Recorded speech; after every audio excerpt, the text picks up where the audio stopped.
ixnay on that.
I use a regular, 42 gauge Ernie Ball string. I think it's 42 gauge.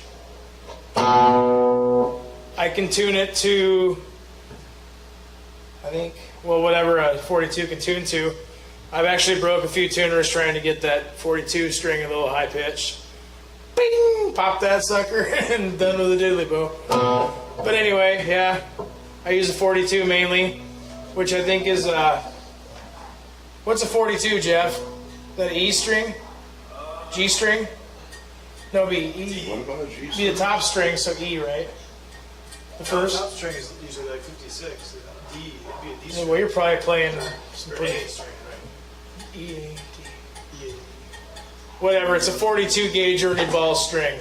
And actually, the original diddly bows were used with broom wire, which is a non-stretchable steel wire that they wrapped around nails and pounded them into their porch and played them on the side of their porch railings. And back in the early 1900s, the people in the South, they made these things. They created them. They originate in the 1500s. Around the 1500s, they date back to the bow with a string across it that the Aborigines played, the original African Americans. The children would play those, and that'd be their toy. And in the early 1900s, the African American children of the Delta South region adopted this idea of putting a stick through a box.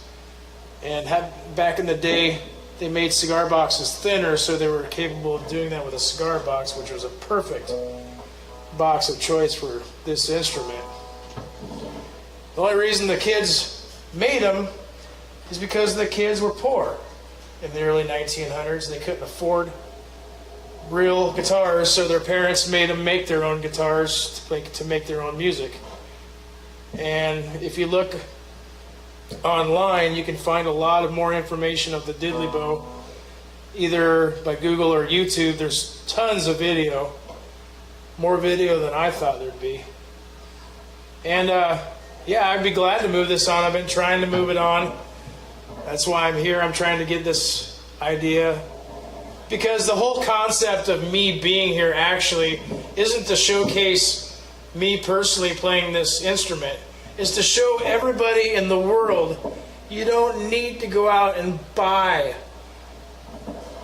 an instrument like a guitar or Fender, BC Rich, whatever. If you're a child, especially, one of these, it teaches you the fundamentals of the guitars, teaches the fundamentals of the string. You get to learn the notes on one string rather than learning 6 or 7 at a time. Yeah, I learned a lot of this technology off of a Facebook group called the Diddly Bow Group, and there's a Canjo and Diddly Bow group I learned a lot of my information from.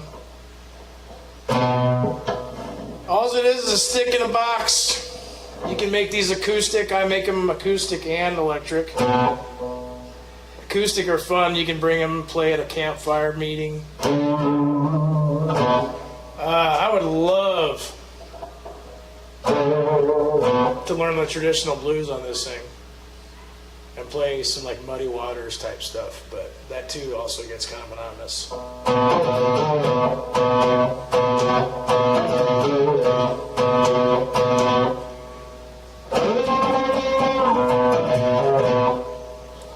Okay, I think I got one or two more in me. Got a guy on the line, pretty cool guy. And it's probably about that time to You think? pack it up, pack it in. I don't know, I can't see the clock over there, but it's never good.